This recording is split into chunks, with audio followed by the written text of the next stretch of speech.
Welcome to Fundraising Leaders with Drew, where we embark on a journey to discover the heart and soul of nonprofit fundraising and decode the strategies that lead to fundraising success. I'm your host, Drew Clancy, and today I am grateful to be joined by Lindsay Hadley, a sought-after social impact consultant who has leveraged billions of dollars for causes through her campaigns and events such as the Global Citizen Festival in Central Park in New York City and the End of Polio concert in Perth, Australia. In 2023, Lindsay worked as an executive producer on the film Uncharitable, directed by Stephen Gyllenhaal. Let's jump right in. Oh, thanks so much for having me, Drew. So honored to be here. Well, we really looking forward to our conversation today. You are such an innovative fundraiser and have done so many interesting things. And I thought we might jump right in with the work you did with Global Citizen around the End of Polio concert. And tell us a little bit about what that was all about. Yeah, thanks, Drew, for the chance to talk about that. It's one of the most pivotal moments of my career. It kind of shaped the trajectory of what I've done for my living. And in the early part of my career, I was doing humanitarian work, boots on the ground type work. I'd do schools and medical dispensaries and hospitals, and we build clean water wells, things that were just kind of aid driven. And then in 2011, after about a year or two of moving more into administration and fundraising, where I was doing charity events, mostly music concerts, I moved to Australia with my husband, who's from Queensland. And I got asked to produce a concert that would help raise money for polio eradication during the eve of the Commonwealth Dignitary World Meeting. It was called Chug 'em. And so all of the heads of state, prime ministers, and even the Queen of England were converging in Perth, Australia, to discuss social agenda issues. And the idea was they wanted me to come put on a benefit concert that would leverage funding from the government for polio eradication. And this was super innovative, Drew, because in the past, all the events I had ever done relied upon ticket sales, merchandise, sponsorship, and donations. Whatever the profit margins of that event went to the cause. But in the case of the End of Polio, Sure. Yeah, there was a totally disruptive model. And I can't take credit for the idea. It was the Global Poverty Project team that really innovated on this, Wei Su and Mick Sheldrick and Simon Moss. But they said, we want to get a top-down commitment from the Australian government, which at the time was ran by Prime Minister Julia Gillard. And they said, we want to get out of the foreign aid budget funding, which Bill Gates has already earmarked matching dollars for any dollars that come out of government for polio eradication at $1 per vaccine. So for every dollar that a government funds in vaccines for polio, Gates will match it $1. So you could double your funding. And their idea was not to get the public to give money, but rather utilize the public's voice and leverage the campaign as an advocacy vehicle to get the Prime Minister of Australia to realize her voter constituency wanted this. And so I thought it was such a genius idea. Even though there was a few months to pull it off, they had no money, there was 6 employees. It was just this impossible Herculean feat, but the strategy was so brilliant, it was worth jumping and then building my parachute proverbially on the way down. And so I ended up joining them as their executive producer of the End of Polio. I brought in, through a dear friend of mine, an ultra high net worth philanthropist named Sumner Redstone. He was the chairman of Viacom, basically owns a third of all of Hollywood, and he was a multi-billionaire. Sure. And we pitched him this idea of, if he gave and underwrote for this campaign, that top-down commitments from the government could be leveraged with and matched by Bill Gates. And he liked the idea. He thought it was smart and strategic. There was trust equity with my friend Malia, who had set up the meeting. All of those things combined just led to this magic of us being able to secure the funding. And then we did this event, and we partnered with the charities who were the Goliaths beating back polio for the last 20 years. So UNICEF, the World Health Organization, Rotary International, and the Bill and Melinda Gates Foundation. We let them be the bells of our ball. We put this concert on. We had John Legend perform. We had Hugh Jackman as an ambassador. We had national media. We had a team. We put it all on, but we let the benefit of the optics and also the top-down commitments from government to go to these other NGO partners. And I remember when we first went to them, Drew, we were like, this is what we're going to do. And I remember there was one of the executives, I won't say which one, but one of the executives from one of the big NGOs was like, literally said, I was 26 years old at the time and our team was all in their 20s. Our policy expert, Mick Sheldrick, was a 23-year-old, law student at Perth University. And he said, you kids are Johnny come lately, polio's our thing. It was very like posturing with us, like very threatened at the idea that we were coming to them to collaborate. And this is a really common thing in the nonprofit. There's like a lot of scarcity mentality. And we took a deep breath and just explained, no, we're letting you benefit from all of the funding that's leveraged from government. We're not taking any of the dollars. We're paying for the party and letting you have our stage. And when they realized that, they couldn't believe it. It was kind of too good to be true. But the reality was that if we were recklessly generous in creating the most intrinsic value for the sector possible, then people would get behind us because we first got behind them. And that did happen.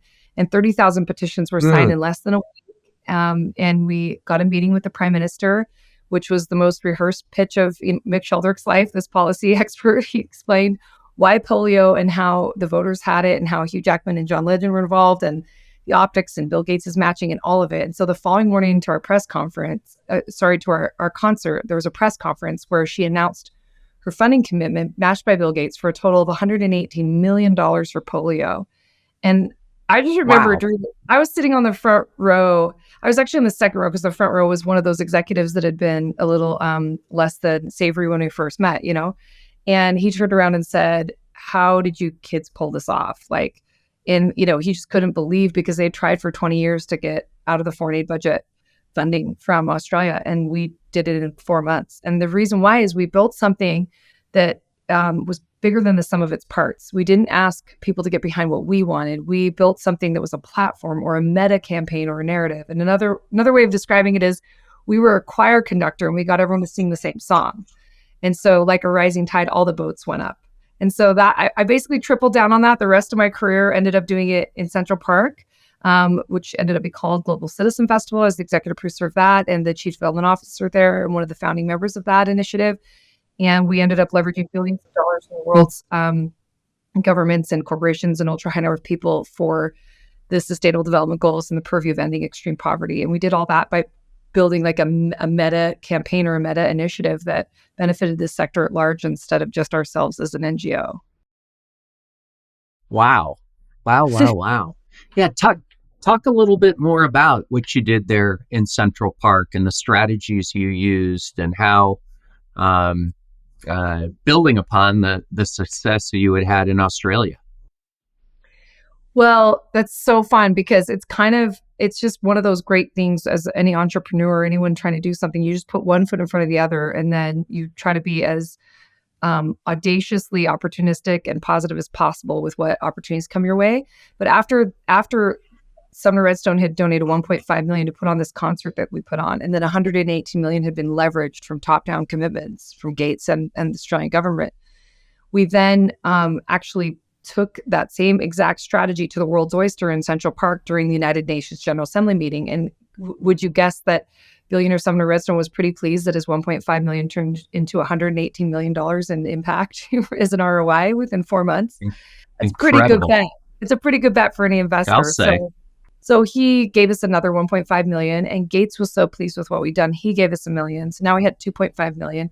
And then we set off the races to go raise a $5 million more, it's about $4.5 million more dollars for a $7 million event in Central Park, where we shut down a third of NYPD. We put on huge names, like we had the Foo Fighters and Neil Young, and the following years we had Alicia Keys and Stevie Wonder, and just huge artists. And eventually, Global Citizens had been graced on stage by all the legends of the music industry, from Paul McCartney to Paul Simon to Beyonce, Jay-Z, and Coldplay and Ed Sheeran. I mean, it's been just unbelievably star-studded event, and it's become the epicenter of where like entertainment and nonprofit and government all come together and for one big trifecta moment.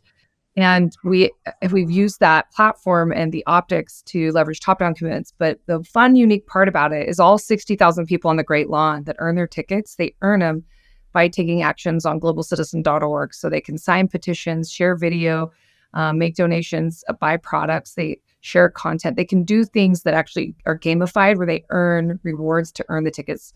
You can buy only ultra VIP tickets. You can't buy general admission tickets. You have to earn them through taking actions. And those actions leverage top-down commitments from governments and corporations and ultra high net worth families. And so it's just a unique way of looking at fundraising. It's asking the public to be the voice and the demand signals for top-down commitments. And then it's also sharing, like I said, like this idea of being a sophisticated, traffic cop where everybody comes together. Not a lot of people are trilingual in entertainment, government, and nonprofit. Like those are they tend to kind of be siloed and not work together. And so by convening them all and having them all gain intrinsic value for a flashpad moment, like a concert or a campaign, leverages a tremendous amount of value and ultimately became self-sustaining financially because corporations ended up footing the bill on an ongoing way. And Global Citizen's now in its 11th year. And I'm no longer, an executive there. I, as the chief development officer, I was the only female executive in the early days. The landscape of Global Citizen has changed so much. Their budgets changed, their team. I've been able to come as like an advisor and friend, and they've, had me come back and see the hundreds of employees that are now built off the back of what we started years ago. And I'm very proud. It's like watching my baby go off to college or something, so.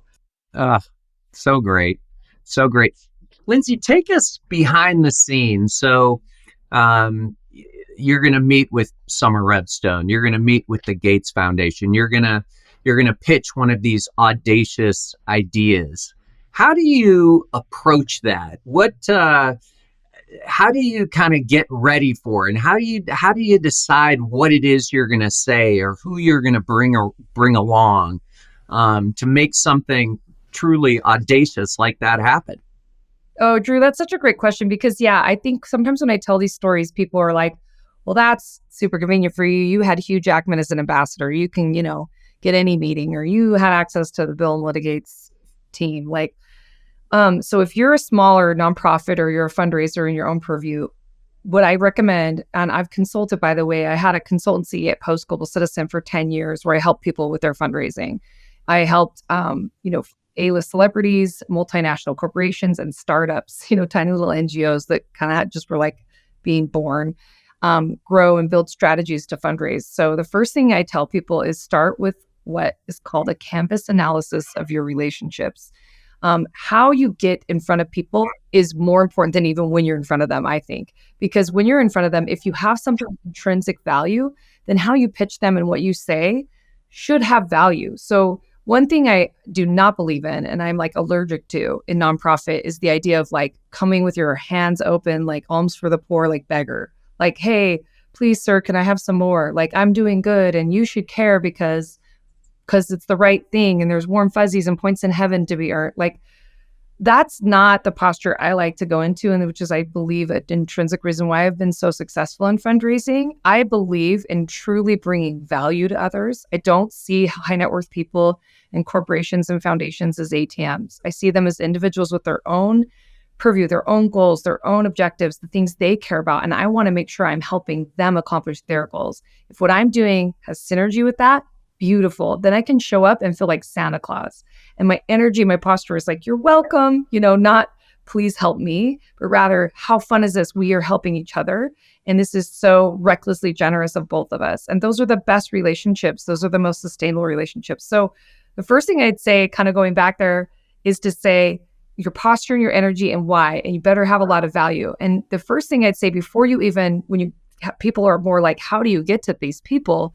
And if you don't have those relationships already, I would say start with what's called a canvas analysis of your relationships. I would always have my clients do this. And what that really is just a fancy term for like, sit down and go through your iPhone and go through your social media, go through your LinkedIn and look at everybody you've ever met and think of anyone that's even 1 degree away from somebody that might be a power connection. Maybe they're donors. Maybe they're executives inside of a corporation that can make decisions. Maybe they're celebrities or people that have big reach or amplification through influence. Maybe they're social media influencers. Maybe they're somebody who runs a media company. Maybe they're a government official. But like, understand, like almost like a chef would, to make dinner, open your proverbial pantry and see what you've got in your fridge and in your pantry. Do you have tomatoes and garlic and pasta? Well, then you're probably going to make Italian. If you have a bunch of jalapenos and some cheese and tortillas, you might be doing Mexican tonight. So like really looking at your relationships and identifying them and taking inventory of them and building like a database and an Excel spreadsheet, whatever. But a lot of people will just go through their memory and like, I have a network and I have like somewhere, like I have a bunch of numbers saved and like, but they don't have any way of like valuing them, monetizing them, thinking through them. And I would say even thinking through the 1 degree removed, like, hey, I know Drew and Drew knows XYZ, or my sister's, brother's girlfriend is the daughter of so-and-so. Like it could be 1 degree removed. And I can give you examples of how powerful the 1 degree removed is. But here's the idea. If you first do inventory of who you have access to potentially before you take anything to them, you then think very thoughtfully about, why would I go to them? And I would only go to them if there's value. And so the value might be, social capital, where you bring this power connection, and you get nothing but bringing them together, but they're grateful to you because you brought value. It might be that you, like I was speaking today to a nonprofit that is in conservation, and they have a very famous, I'll just say their ambassador is Sir Richard Attenborough, right? Like, I mean, that's as big as you can get in terms of like a voice or face for conservation. And they are struggling. They're struggling to fundraise. They're struggling to find other, celebrity ambassadors. And I said, well, what if you didn't ask everyone to come and help your initiative? What if you used, Sir Richard Attenborough's 97 years old and have him call all the A-list celebrities that are working in conservation, from Mark Ruffalo to, Sting to Ellen DeGeneres. These are all people that care about this issue. And he gets them on a Zoom call. He endows them with like, hey, I've been kind of the legend in this space and I want to support all of you. What are you all working on? What can we collaborate together? What if you do that? And now all of a sudden you build a meta initiative that his organization supports them. And then by doing so, they support him, instead of it being come and help my thing. It's like, how can I help you? I'm the GOAT, So like they were really, the senior fundraising executives were really excited about that idea. They're going to take that to Sir Richard. We'll see what he says. But the idea is like, it's a different way of being. It's about radical abundance and generosity and thinking. It's kind of the dumbest smart thing I could ever say, because we all know we go further when we go together, and that the first shall be last, the last shall be first in all things. This cool rabbi named Jesus said that. And like, at the end of the day, if you are willing to like get behind others, you can accomplish anything, So I just always say, first identify and then think through what value you can create. Don't go to them pitching your thing. Don't be in sales, be in supply, be in the service industry. Figure out how you can, bring tremendous value. So good. So good. Love that. Love that. Well, let's continue on with your career. So you started with these big events-based fundraising. More recently, you've been involved with film and using film for charitable causes. Tell us a little bit about that. Yeah, thanks, Drew. I'm so excited to talk about this because this is like a plot twist or a pivot in my career. But a few years ago, I was consulting a gentleman named Kerry Brown, and he's married to Stacey Scherz, one of the most prolific female Hollywood producers. She did all of the Tarantino films. She did Aaron Brockovich and Gattaca and Reno 911 and, Man on the Moon. She did all these amazing movies and shows that I've like admired and loved. And I was in their offices looking at like, her Oscars and her Emmys and the pictures of all of her career and the red carpets. And I was like, I have such a career crush on Stacey. Because I spend all year putting these campaigns on and these events on, and then they're over the next day, like all year long. And maybe the campaign lasts a week or two, maybe even lasts a month, but it's over and it's over, right? Like these events and these campaigns are over, even if they're like Global Citizen where they're annualized, right? All that work is just to be rebuilt again. Right?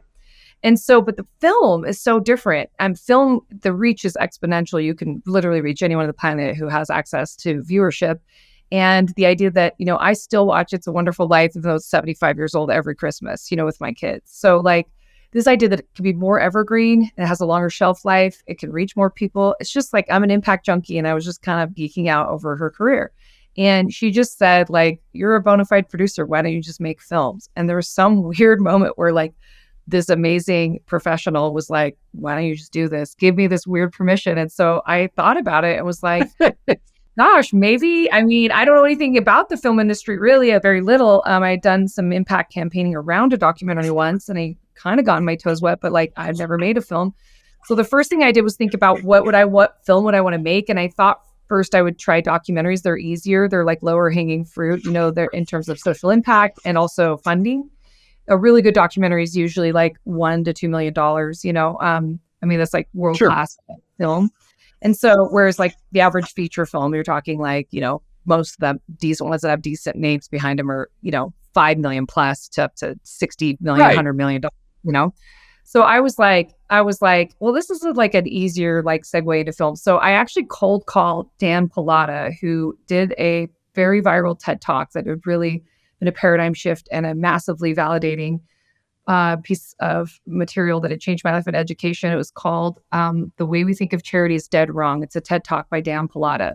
And for anybody in the nonprofit sector, anyone who's fundraising, I highly recommend stop everything and go watch this TED Talk, because what is being said there is so unbelievably invaluable. But I watched it and I said, I want to make this into a documentary. So I cold called Dan Pallotta and said I did. And he said, that's so interesting, because Stephen Gyllenhaal, who's Maggie and Jake Gyllenhaal's dad, is a friend of mine, and he wants to direct a documentary about my TED Talk. So he had a book, he was a speaker, he already had a platform, but he was like, you guys should talk. So I partnered with them and made this film. I executive produced it and raised 95% of the funding for it. We made the film, actually got it out there. It went into theatrical release last fall. It was actually an Oscar contender, which was a huge flattering moment to see that peers were recognizing it. It never was nominated, but it's going to be very shortly here on a platform that everyone can watch digitally. A platform I can't say yet until this deal's inked, but one that everybody would be able to. Sure. You can watch the film soon, but it's called Uncharitable. And we had Ed Norton in it, and lots of other luminaries from the nonprofit sector. Darren Walker from the Ford Foundation, Scott Harrison from Charity Water. I mean, a lot of great people. Jason Russell from Invisible Children. Sure. We share the stories of people running nonprofit who were totally demonized and cannibalized and destroyed and canceled, so to speak, for spending money on overhead and trying to raise more money, market well, and hire the best talent and take risk. All things that we know in the private sector, valuable levers. Like, you can't get things done without these. And so we challenge the assumption that you're a good nonprofit if you have a low overhead. And I think we do a very compelling case. In fact, the CEO of TED Talk, Chris Anderson, says in our documentary on screen, he says, it's the most persuasive talk in the history of TED stages, this talk. And so this documentary is a 90-minute exploration of this 13-minute TED Talk, basically. I love it.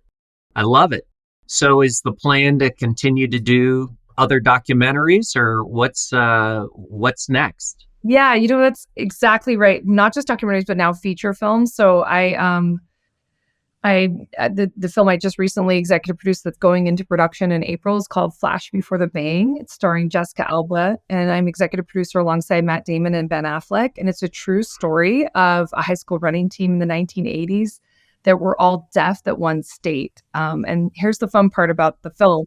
It'll be the most differently abled cast and crew in cinematic history. Our director is deaf, our lead producer is deaf, our screenwriter is deaf, and every one of our actors that play a deaf character in the film are deaf in real life. And so it's going to be a really precious project, and I'm super excited for it to finally be realized as we raise the funding.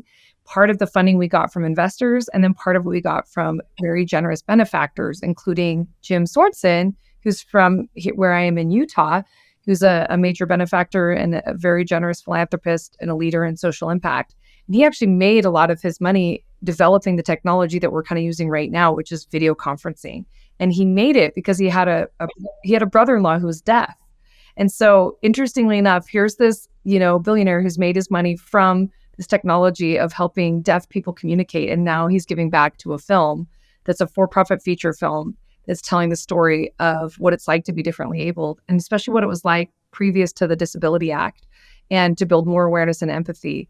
And so it's really cool because these films have not only edifying stories, and they're great stories for our culture and to give us hope of resilience of the human spirit, but also have real impact behind them. In fact, we've partnered with what's called Enable Ventures, which is a venture capital fund that funds, it's the first of its kind, ran by this amazing woman named Gina Klein.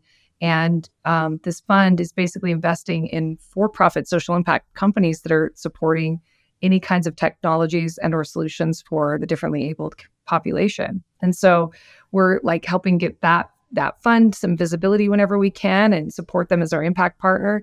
And they're helping us, get more people aware of the film. And so we're using one of their portfolio companies, Ava, on set to actually do translation. It's like a real-time translation for people who don't do ASL so they can communicate. So those people like me that don't unfortunately know how to communicate in ASL can communicate on set. Yeah, so that's one of our projects. And we have many others that I'm now building a fund, which I can tell you a little bit more about. But yeah, that's kind of fun. It's like when you have something and you have success and you're feeling that it's something you're meant to be doing, it's just pretty easy to follow and double down on that, right? And just keep following where the value is being created. So good. So good, Lindsay. Thank you so much today for sharing your wisdom and some of these incredible success stories. So inspiring for fundraisers everywhere. So thank you. Thanks so much, Drew. Thanks for having me on. You bet. Thanks again, Lindsay.